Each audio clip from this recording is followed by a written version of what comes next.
maritime or signal flags help ships communicate with each other.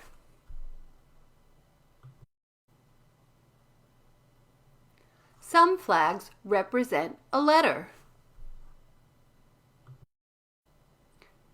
Each flag has another name as well. F is also called Foxtrot. And you can refer to the letter L as Lima. And if you say Juliet, sailors will know that you're talking about the letter J. They can be combined to spell out words like H-E-L-L-O for hello. You could also say Hotel, Echo, Lima, Lima, Oscar.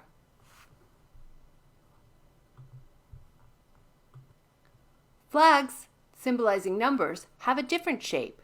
There is a flag for every digit from 0 through 9, and they can be combined to make any number possible. Many flags have an additional meaning. F, or Foxtrot, can also mean, I am disabled, communicate with me. And if you see the L or Lima flag, it means you should stop your vessel immediately. And watch out if you see a ship with a J or Juliet flag flying. They're trying to tell you, I'm on fire and have dangerous cargo on board. Keep well clear of me. If you're interested in some of the other flag meanings, look in your packet for the whole list. Semaphore is another system of signal flags, useful for communicating in real time when hoisting flags isn't practical. Using just 2 flags, a signalman can display the entire alphabet. So now that we know a little bit about maritime or signal flags, let's make a banner of our names.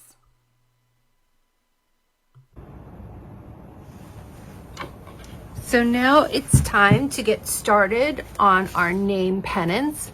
You'll see in your envelope, there's some other information about flags and their meanings. There's a cryptogram puzzle that you can do and find our message. But let's take the flags you should have in your pack. Flags that are blank and have letters on the top that correspond to your name, and put them on their side with the holes on the left side. And then you'll have a whole pack of markers, but for this we're just going to use black, red, blue, and yellow, because those are all the colors that are contained in these flags. So what I'm going to do first is, my first letter of Sheila is S. I'm going to look on this sheet and I'm going to find S right here, and it is a white background with a blue square in the middle. So I'm going to go ahead and get started coloring in. I'm going to take the blue marker and outline that square.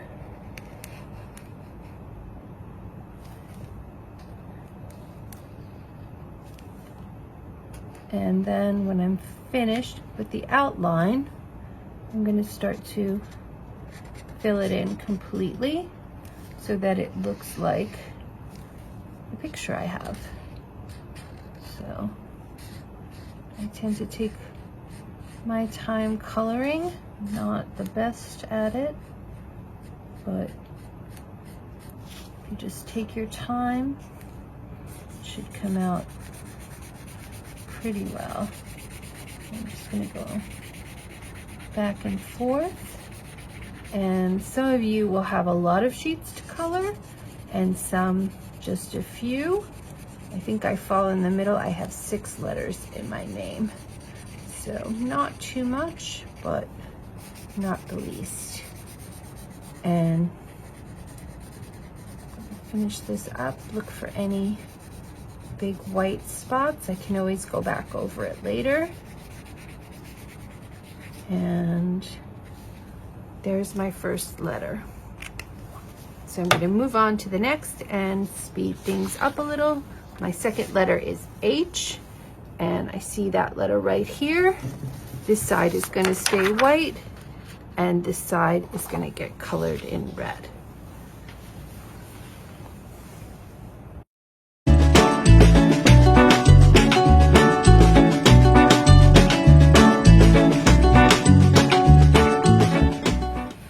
Okay, so I am done with my S and my H. You can do these all at once or take a break. It should be fun. The next letter I have to do is E. So I'm going to look on my chart, and I see that E has navy blue on the top and red on the bottom. So I'm going to go ahead and start that.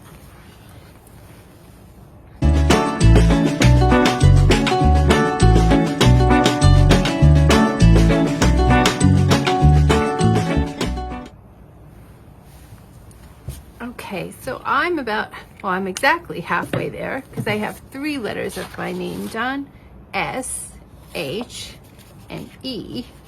And now I'm looking for I. And when I look on the chart, I see that I is a yellow background with black in the center.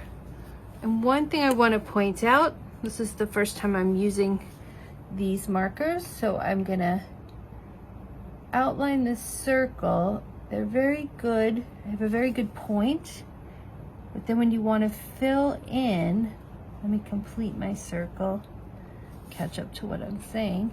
When you want to fill in, it's a good idea to take the marker and tilt it, and you'll get more surface area and be able to color more completely, and it'll be a little faster. So I'm gonna use that tip again to make the line around so that I don't go out. This yellow and black is gonna be a little tricky because the black is so dark. But there, I'm gonna use that side again to make a thicker line. And I think that you'll find that a little bit easier to do. Oops. Not as good as I planned, but I'm working on it. You can see it really fills it in when you use it on its side. Okay. And speed things up a little for the yellow.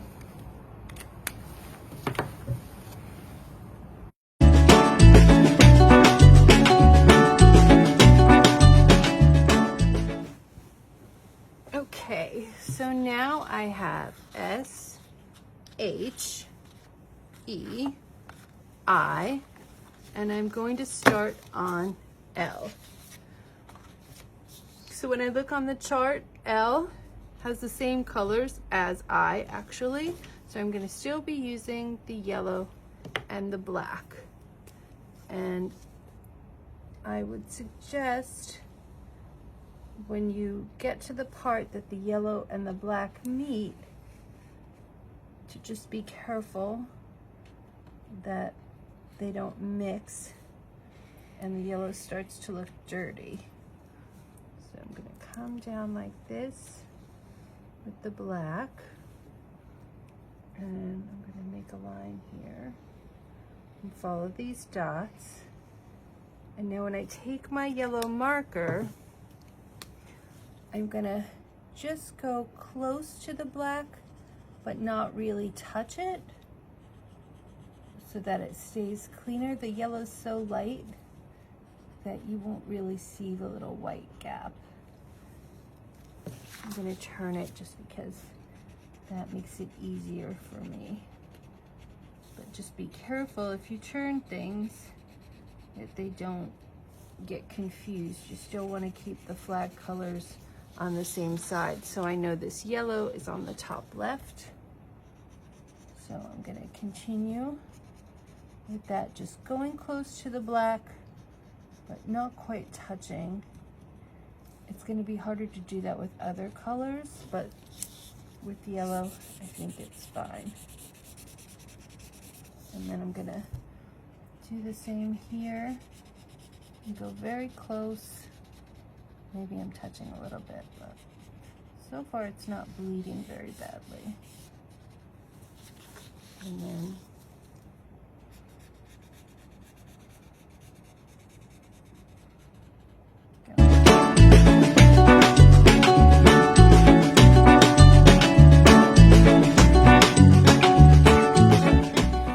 now, if you have an A or a B, or an A or B in your name, you're going to notice that you have a gray triangle at the end.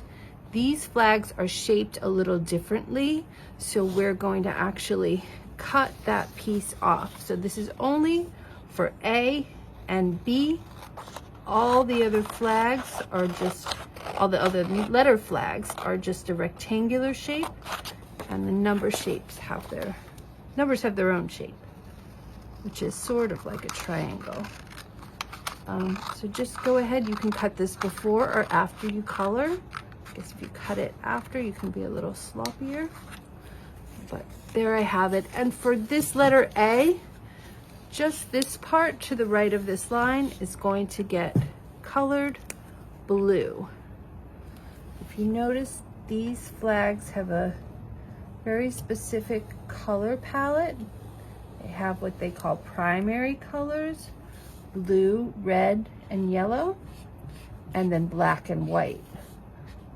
Blue, red, and yellow are the colors that you can mix to make all the other colors. So just go ahead, and I like to outline things before, so then I can just fill them in and have a more relaxing coloring time. And you could see probably from the video, I've been trying a few different techniques to color it in. If you want to break it up over a couple of days, I think that's a good idea, especially if you have a very long name. So I'm gonna fill that down, and then for the final time, speed up my camera a bit so you can see how I color it in.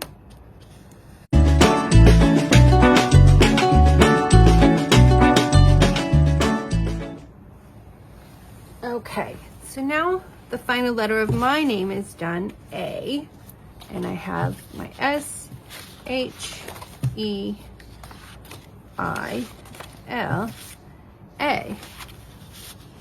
So put them on their side and put the 2 holes at the top, and then we're going to take our string and start.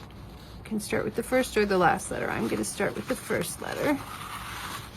And I'm gonna put this string through and then go through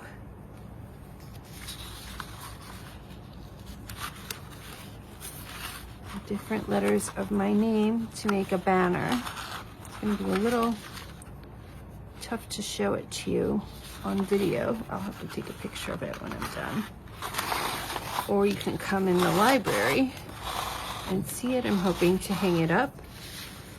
If you are interested in having some other letters, if you want to make a pennant that spells something else, please come in and I will print some additional letters off for you. This twine can be a little tricky.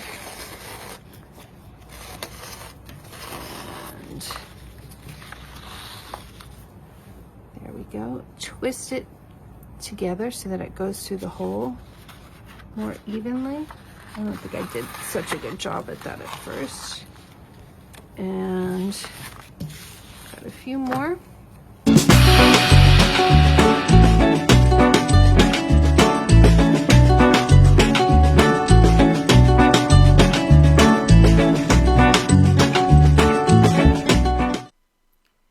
If you're interested in learning more about maritime flags, Check out Alpha Bravo Charlie by Sarah Gillingham.